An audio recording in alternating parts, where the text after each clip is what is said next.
स्वागत है बच्चों आप सभी का वाणी श्रृंखला की कक्षा 4 की मेरी हिंदी व्याकरण कक्षा में। तो आज हम करते हैं आपकी हिंदी व्याकरण का अंतिम पाठ, और पाठ है पाठ 16, निबंध लेखन। निबंध कैसे लिखा जाता है आज हम ये पढ़ेंगे। कुछ निबंध पढ़ेंगे हम यहाँ पे, ध्यान से पढ़िएगा और ध्यान से सुनिएगा। मित्रता।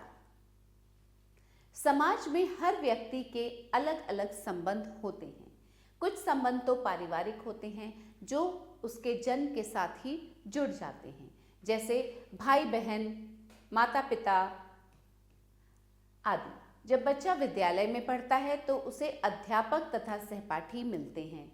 अध्यापक के प्रति आदर भाव वैसा ही होता है जैसा कि पारिवारिक स्तर पर अपने माता पिता के प्रति। सहपाठियों में से कुछ ही मित्र बनते हैं। मित्रता भावना पर आधारित होती है। सच्चा मित्र कभी स्वार्थ की भावना नहीं रखता, वह मित्र के सुख दुख को अपना सुख दुख मानता है। तो बच्चों, जिस पर भी आपको निबंध लिखना है, पहले उसके बारे में थोड़ा सा उसकी जानकारी देनी ज़रूरी होती है कि वो किस बारे में हम लिखना चाह रहे हैं, क्या होता है। मित्रता के बारे में लिखा गया है ना कि ये संबंध किस प्रकार से जुड़ता है। और फिर मित्र के बारे में बताएंगे, मित्र में क्या क्या गुण होने चाहिए एक अच्छे मित्र में। मित्र की पहचान या कसौटी यही मानी गई है कि वह संकट में भी साथ नहीं छोड़ता। धैर्य, धर्म, मित्र तथा जीवन साथी की परख विपत्ति के समय ही होती है। अच्छा मित्र मिलना सौभाग्य की बात है। मित्र बनाने में जल्दबाजी नहीं करनी चाहिए। कृष्ण सुदामा की मित्रता निस्वार्थ एवं पवित्र थी। यही सच्ची मित्रता का अनुपम उदाहरण है। मित्रों के साथ बातचीत हमारे मन में उत्साह और आस्था का संचार करती है। इसलिए कहा जाता है कि जिसे एक भी अच्छा मित्र मिल गया उसका जीवन सफल हो गया।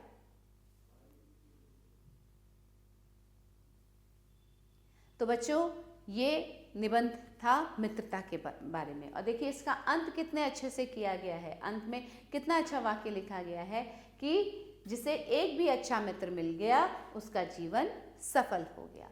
तो इस निबंध से मित्रता के बारे में हमें जानकारी मिली। अब देखते हैं अगला निबंध क्या है। परिश्रम का महत्व। किसी भी व्यक्ति, समाज या देश की उन्नति बिना परिश्रम के नहीं हो सकती। हम अपने कर्मों के द्वारा ही भाग्य का निर्माण कर सकते हैं। कड़ी मेहनत द्वारा हम जो चाहें प्राप्त कर सकते हैं। विद्यार्थी को अपने अध्ययन कार्य में परिश्रम करना पड़ता है। प्रत्येक विद्यार्थी का यह लक्ष्य होता है कि वह अच्छे से अच्छे अंक प्राप्त करे। उसे अपने लक्ष्य की प्राप्ति के लिए लगातार परिश्रम करना होता है। कंप्यूटर, रॉकेट, जलयान, टीवी, टेलीप्रिंटर, चलचित्र, वीडियो, बांध आदि को देखकर यह स्पष्ट है कि ये सभी सुविधाएं मानव जीवन में परिश्रम के कारण ही आई हैं। ये सभी जो सुख सुविधाओं का हम आज उपयोग कर रहे हैं, प्रयोग करते हैं अपने रोजमर्रा की दिनचर्या में, वो सभी किसका परिणाम है? परिश्रम का ही तो परिणाम है। बिना परिश्रम, अगर परिश्रम नहीं करते लोग तो ये सब चीज़ें हमारे पास तक कैसे आती? तो परिश्रम के कारण ही ये सब संभव हुआ है। परिश्रम के बिना कोई भी व्यक्ति महान नहीं बन सकता। परिश्रम करके ही हम संसार में अमर कीर्ति प्राप्त कर सकते हैं। परिश्रम पर ही हमारे जीवन की सफलता निर्भर करती है। जितना आप परिश्रम करेंगे उतने आप सफल होंगे। जो व्यक्ति परिश्रमी है उसके जीवन में कठिनाइयाँ, चिंताएं व समस्याएं स्वतः दूर हो जाती हैं। तो ये निबंध था परिश्रम के विषय में। अब आता है समाचार पत्र, जो रोज हमारे घरों में आते हैं और घर दूर दराज की, विभिन्न देशों की, ये पूरे विश्व की जो समाचार है वो हम तक पहुंचता है समाचार पत्र के द्वारा। आइए पढ़ें समाचार पत्र के बारे में निबंध। समाचार पत्र आधुनिक जीवन का अनिवार्य अंग बन गया है। अधिकतर लोग समाचार पत्र पढ़कर दुनिया की घटनाओं को जानना चाहते हैं, लोग बड़ी उत्सुकता से सुबह अखबार का इंतजार करते हैं। समाचार पत्र से हर प्रकार की जानकारी प्राप्त हो जाती है। इसमें राजनीतिक घटनाओं, आर्थिक एवं व्यापारिक क्षेत्र की गतिविधियों, खेलकूद तथा फिल्मों आदि से संबंधित खबरें होती हैं। समाचार पत्र में अनेक प्रकार के विज्ञापन छपते हैं। देखा होगा आपने, समाचार पत्र में अलग अलग तरह के रंग बिरंगे विज्ञापन छपे हुए होते हैं, जिनसे हमें विभिन्न वस्तुओं के संबंध में जानकारी मिलती है। इसके अतिरिक्त इसमें नौकरी, विवाह, सभाओं आदि से संबंधित सूचनाएं भी प्राप्त होती हैं। समाचार पत्रों से न केवल हमारे ज्ञान में वृद्धि होती है, अपितु समय समय पर प्रकाशित कहानियों, चुटकुलों, कविताओं तथा चित्रकथाओं से हमारा मनोरंजन भी होता है। समाचार पत्र पढ़ना अच्छी आदत है। इससे हम अपने समाज, साहित्य, संस्कृति और सारी दुनिया के संबंध में जानकारी प्राप्त करते हैं। फिर भी हर समय समाचार पत्र लेकर बैठे रहना ठीक नहीं। हर अच्छी आदत की तरह इसको पढ़ने का समय भी निर्धारित कर लेना चाहिए। अब हर वक्त अगर समाचार पत्र लेकर बैठे रहेंगे कि हम तो दुनिया के बारे में जानकारी हासिल कर रहे हैं, प्राप्त कर रहे हैं, ये पढ़ रहे हैं, वो पढ़ रहे हैं, ये भी अच्छी बात नहीं है। जितनी अच्छी आदतें, देखिए अच्छी आदतों का एक नियम, एक समय निर्धारित होता है, तो उसी प्रकार समाचार पत्र पढ़ने का भी एक समय निर्धारित होना चाहिए। तो बच्चों, ये समाचार पत्र के बारे में निबंध था। अब आता है अनुशासन। आदर्श विद्यार्थी के लिए अनुशासन प्रिय होना आवश्यक है। बिना अनुशासन के कुछ नहीं। विद्यार्थी का प्रथम पाठ अनुशासन से ही प्रारंभ होता है। अनुशासन से ही व्यक्ति समाज, देश तथा विश्व को महान बनाता है।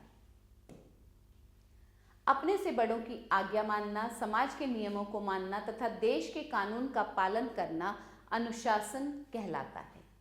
अनुशासित व्यक्ति ही अपने परिवार, समाज तथा देश को प्रगति के पथ पर ले जाते हैं। जहां अनुशासन नहीं, वहां पतन है।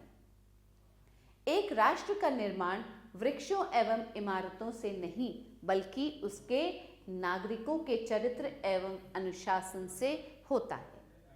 अनुशासन का जीवन में के प्रत्येक क्षेत्र में महत्वपूर्ण स्थान है।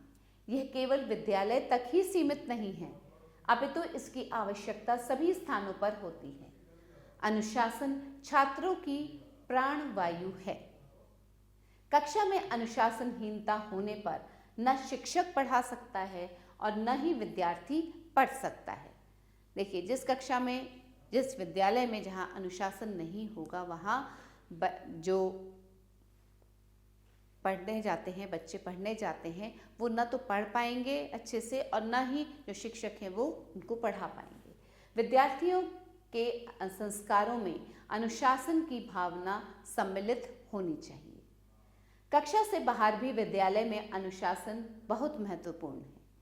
छात्र को इधर उधर व्यर्थ नहीं घूमना चाहिए, गंदगी नहीं फैलानी चाहिए, कर्मचारियों से शालीन व्यवहार करना चाहिए, विद्यालय के बागीचे आदि की व्यवस्था बनाए रखनी चाहिए। इस ढंग से अनुशासन का पालन करने से ही विद्यालय का वातावरण अच्छा रह सकता है। विद्यालय के नियमों का पालन, सहपाठियों से प्रेम, अध्यापक का आदर तथा उनके आदेशों का पालन करना चाहिए। ये सब अनुशासन के अंदर ही आता है। अपने माता पिता का आदर तथा छोटों से प्रेम भी अनुशासन के अंग हैं। यदि अनुशासन के महत्व को न समझा गया तो हमारी स्वतंत्रता खतरे में पड़ जाएगी। तो बच्चों, ये थे कुछ निबंध जो हमने पढ़े। तो अब चलिए अभ्यास करें। निम्नलिखित शीर्षकों पर निबंध लिखिए। कंप्यूटर, खेलों का महत्व, अनुशासन, दीपावली। तो अभी हमने बहुत सारे निबंध पढ़े, किस प्रकार लिखे जाते हैं निबंध, ये भी पढ़ा। तो इन सब विषयों पर आप स्वयं निबंध लिखेंगे। ठीक है बच्चों, अच्छे से निबंध को फिर से पढ़िएगा। तो यही समाप्त होता है ये पाठ और आपकी हिंदी व्याकरण भी यही समाप्त होती है। फिर से एक बार पूरे सभी पाठों का अच्छे से अध्ययन कीजिएगा, आपको और अच्छे से समझ में आएगा। तो बच्चों, पढ़ते रहिए, खुश रहिए, आगे बढ़ते रहिए। आभार।